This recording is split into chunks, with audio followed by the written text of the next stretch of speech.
샬롬. 오늘도 하나님 말씀 앞에 나오신 여러분 환영합니다. 우리 함께 기도하겠습니다. 하나님, 오늘도 우리에게 귀한 이 시간을 허락해 주시니 감사합니다. 하나님의 말씀으로 우리가 기쁨과 소망과 용기 얻을 수 있게 도와주시옵소서. 주님을 향하여 나아가는 이 인생, 오늘도 하나님이 주시는 힘으로 이 세상에서 승리하고 또 서로 사랑할 수 있는 우리가 될 수 있도록 주여 이 시간에 역사하여 주시옵소서. 이 모든 말씀 예수님의 이름으로 기도했습니다. 아멘. 오늘 함께 살펴볼 말씀은 여호수아서 1장 1절에서 9절입니다. 여호수아서 1장 1절에서 9절까지 살펴보도록 하겠습니다. 새해를 맞이하여서 여호수아서 말씀을 통해 여러분과 함께 묵상하게 된 것이 참 기쁩니다. 여호수아서를 통해서 저와 여러분에게 말씀으로 주어지는 은혜가 가득하기 소망합니다. 간단하게 여호수아서에 대해서 살펴보면 책 이름과 같이 여호수아서는 출애굽의 리더였던 모세에게 후계자로서 여호수아서가 리더로 세움을 받고 나서 그를 통해서 가나안 땅에 입성하게 되는 그러한 이야기들이 펼쳐지게 됩니다. 그러니까 출애굽을 약속하신 하나님께서 어떤 방식으로 성취시키시는지를 확인할 수 있는 책이라고 말할 수 있겠습니다. 그럼 본문 1절부터 살펴보도록 하겠습니다. 여호와의 종 모세가 죽은 후에 여호와께서 모세의 수종자 눈의 아들 여호수아에게 말씀하여 이르시되 내 종 모세가 죽었으니 이제 너는 이 모든 백성과 더불어 일어나 이 요단을 건너 내가 그들 곧 이스라엘 자손에게 주는 그 땅으로 가라. 출애굽을 해서도 40년 동안 방황했던 이스라엘이었습니다. 그 시간 동안 불순종의 1세대는 모두 죽고 2세대가 이제 약속된 가나안 땅에 들어가게 되었습니다. 2세대는 자신들의 부모 세대를 보면서 불순종이 얼마나 큰 결과를 가져오는지 목격하며 깨달았습니다. 가나안 땅에 들어가기 직전 요단강 앞에 모인 이 2세대들은 모세의 마지막 유언과 같은 신명기 말씀을 듣게 됩니다. 하나님의 말씀은 어떻게 삶에 적용하며 살아가야 할지에 대해서 가르침을 받게 되는 것이죠. 하나님을 그 가나안 땅에서 어떻게 경외하며 이웃을 어떻게 사랑할지, 그래서 하나님의 백성으로 어떻게 주변 국가와 또 이 땅을 다스려야 될지에 대해서 삶의 방식, 세계관을 망라하는 시간이었습니다. 그리고 이제 하나님께서는 지금 이제 이때다 하고 여호수아에게 요단으로 갈 것을 명령하시는 것이죠. 그런데 하나님이 왜 이때라고 하셨을까요? 우리가 방금 읽은 1, 2절에는 힌트가 두 가지가 있습니다. 첫 번째는 2절에 내 종 모세가 죽었으니 라고 말해주고 있습니다. 여러분, 모세 또한 불순종의 1세대와 같이 하나님의 영광을 가리워서 가나안에 못 들어가는 자에 속하게 되었습니다. 모세는 무리바에서 하나님의 방법이 아닌 다른 방법으로 바위에서 물을 내므로써 가나안 땅에 들어가지 못할 것이라는 하나님의 말씀을 듣게 되었습니다. 그리고 그 약속이 지금 이루어졌고 모세가 마지막 1세대로서 죽고 나서 이제 온전한 2세대로만 이루어진 이스라엘이 가나안 땅에 들어가게 되는 겁니다. 그런데 두 번째는 무엇이냐면 요단강이 물이 불어있는 시기였다라는 겁니다. 지금 이때는 요단강이 메말라 있는 건기가 아니라 우기로서 강의 수심이 깊을 때였습니다. 왜 하나님은 이때 모세를 죽게 하셔서 이때 여호수아와 이스라엘 백성들이 요단을 건너게 하셨을까에 대해서 생각해 볼 필요가 있습니다. 하나님은 여호수아와 이스라엘 2세대에게 첫 발걸음부터 신앙의 결단으로 나아가게끔 하시는 겁니다. 모세는 모압 평지에서 생활 방식, 세계관 이야기를 해 주었습니다. 즉 중요한 것만 지키고 나머지는 마음대로 해도 된다가 아니라 마음속에 하나님에 대한 신뢰와 관계와 신앙이 있다면 말과 행동과 결정에 있어서 하나님을 인식하며 그것을 삶으로 살아내야 한다라는 이야기였습니다. 그러니까 이 첫 발걸음부터 하나님과 함께 해야 된다는 것을 하나님은 말씀해 주시는 것이죠. 여러분, 부부가 있다면 부부는 결코 혼자 결정하지 않죠. 함께 살아가는 배우자의 상황과 환경과 의견을 함께 같이 생각하기 마련입니다. 신앙인은 내 안에 살아계신 하나님과 함께 생각하고 결정하고 말하고 행동하기 마련인 것입니다.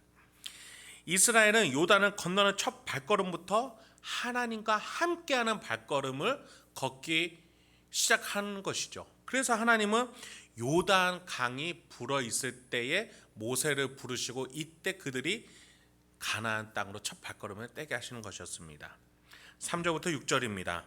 내가 모세에게 말한 바와 같이 너희 발바닥으로 밟는 곳은 모두 내가 너희에게 주었노니 곧 광야와 이 레바논에서부터 큰 강 곧 유브라데 강까지 해 족속의 온 땅과 또 해지는 쪽 대해까지 너희의 영토가 되리니 네 평생에 너를 능히 대적할 자가 없으리니 내가 모세와 함께 있었던 것 같이 너희와 함께 있을 것임이니라.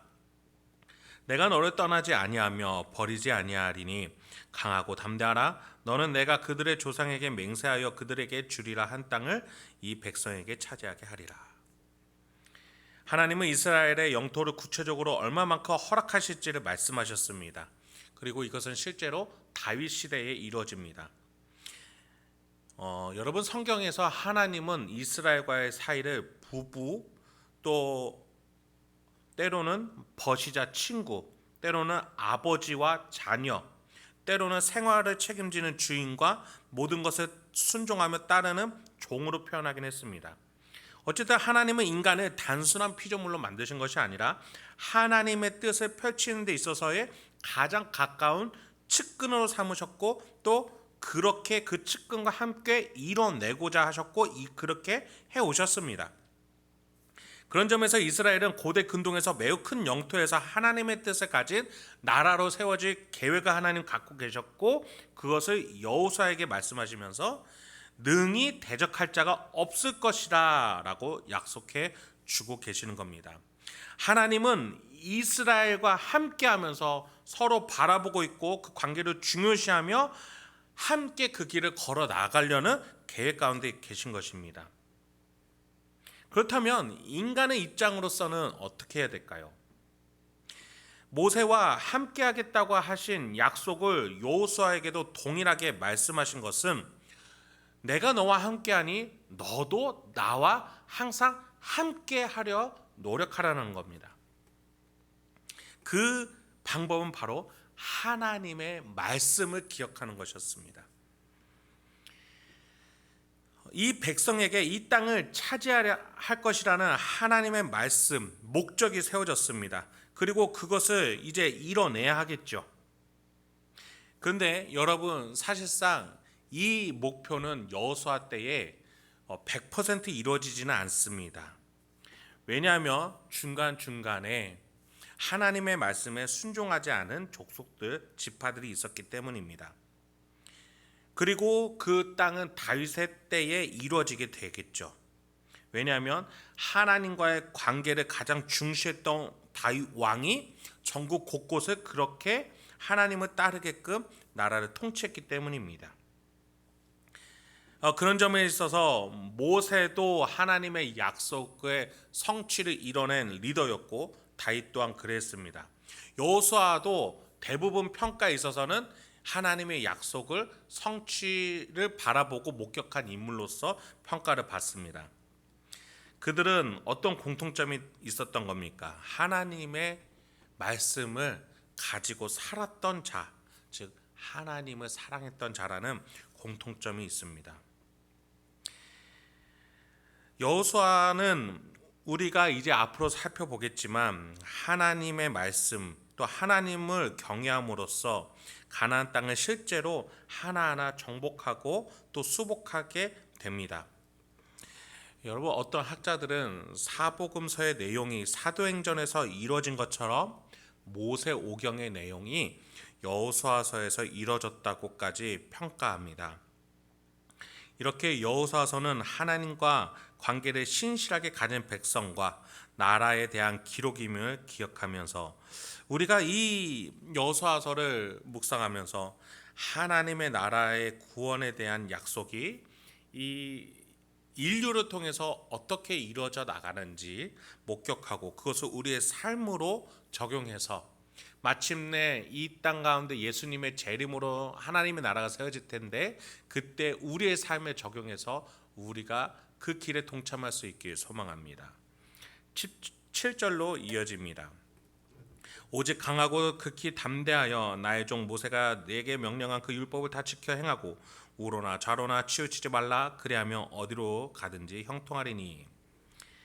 하나님과의 관계를 지키며 하나님의 약속이 어떻게 실현되는지 바라보며 살아가는 것이 신자의 삶입니다. 나의 성공이나 나를 증명하는 것이 우리의 삶이 결코 아닙니다. 그것은 하나님이 없는 자가 자신의 존재에 대한 불안과 염려로 인해서 자신을 증명하기 위해 발버둥 치는 삶일 뿐입니다. 그래서 하나님께서는 여호수아에게 하나님이 항상 함께 하시겠다는 확실한 관계를 선언해 주시면서 강하고 담대하라라고 말씀해 주시는 겁니다. 하나님이 여호수아에게 함께하기 위해서 이렇게 가까이 오셨기 때문에 여호수아도 하나님과 함께하기 위해서 가까이 할 필요가 있었습니다. 그것은 무엇으로 가능하다라고 말씀해 주시는 겁니까? 바로 내가 내게 명령한 그 율법을 다 지켜 행하고 우로나 좌로나 치우치지 말라. 하나님의 뜻과 의중이 담긴 그 말씀을 이 마음속에, 머릿속에, 생활 속에 가지고서 좌로나 우로나 치우치지 말고 하나님과 함께 걸어갈 것을, 그렇게 실천에 옮길 것을 말씀해 주고 계시는 겁니다. 그것이 하나님과 가까이 있는 방법이라는 것이죠. 8절로 이어집니다. 이 율법책을 내 입에서 떠나지 말게 하며 주야로 그것을 묵상하여 그 안에 기록된 대로 다 지켜 행하라. 그리하면 내 길이 평탄하게 될 것이며 네가 형통하리라. 그렇습니다. 우리는 하나님과의 관계를 가장 우선시해야 됩니다. 하나님의 뜻과 의도를 항상 가지고 있어야 합니다. 하나님을 바라보는 삶, 그 삶 속에서 나타나는 말과 행동, 의지, 결단, 방향, 진로에서 반드시 나타나기 마련입니다. 그리고 그 삶은 하나님께서 반드시 인도하실 줄 믿습니다. 하나님은 9절에서 그것이 명령한 것이다 라고까지 말씀하십니다. 그래서 다시 한번 강하고 담대하라 라고 말씀하십니다. 그 이유는 무엇입니까? 그 뒤에 두려워할 만한 상황과 놀랄 만한 상황이 있을 것이기 때문입니다. 하나님 말씀대로 살아가는 데 있어서 분명히 대적자들이 있다라는 것이죠. 그러나 여호수아가 가져야 될 것은 무엇입니까? 하나님이 나와 함께 하신다는 그 사실을 말씀 속에서 확인받고 확신하면서 그것을 삶으로 실천해내며 그 길을 걸어가는 것이죠. 9절이 그것들을 총체적으로 말해주고 있습니다. 내가 내게 명령한 것이 아니냐. 강하고 담대하라. 두려워하지 말며 놀라지 말라. 네가 어디로 가든지 네 하나님 여호와가 너와 함께하느니라 하시니라. 그렇습니다. 여러분, 새해 이 말씀으로 하루를 시작하게 되어 참으로 기쁩니다. 올 한 해 하나님이 우리와 함께 하십니다. 하나님은 예수님을 이 땅에 보내시면서 이름을 임마누엘이라 하셨습니다. 우리와 함께 하시기 위해 독생자 아들까지도 희생케 하시는 사랑과 인자와 긍휼의 하나님이셨습니다. 그 하나님은 우리가 이해할 수 없는 놀라운 힘으로 예수를 부활로 일으키시사 나중에 보좌 우편에 함께 하도록 우리를 인도하실 겁니다. 우리 하나님은 임마누엘의 하나님입니다. 가까이 오셨습니다. 이제는 우리 차례입니다. 우리가 올 한 해 이 하나님의 말씀을 가지고 하루하루 걸어가다 보면 그 하나님과 함께 나의 길이 대적자들을 물리치고 승리하며 평온하며 그 가운데서 화평을 이루고 있음을 우리는 목격하게 될 것입니다. 올 한 해 하나님의 말씀으로 하나님과 항상 함께 하셔서 승리하실 수 있는 저와 여러분이 되길 소망합니다. 함께 기도하도록 하겠습니다. 하나님, 오늘도 귀한 하나님의 말씀 주시니 감사합니다. 우리와 항상 함께 하시기 위해서 오늘도 우리의 마음을 두드리고 계시는 하나님 아버지, 우리 성도님들 마음 한 분 한 분에게 찾아가 주시고 만나 주시고 위로해 주시고 용기를 붙돋아 주시옵소서.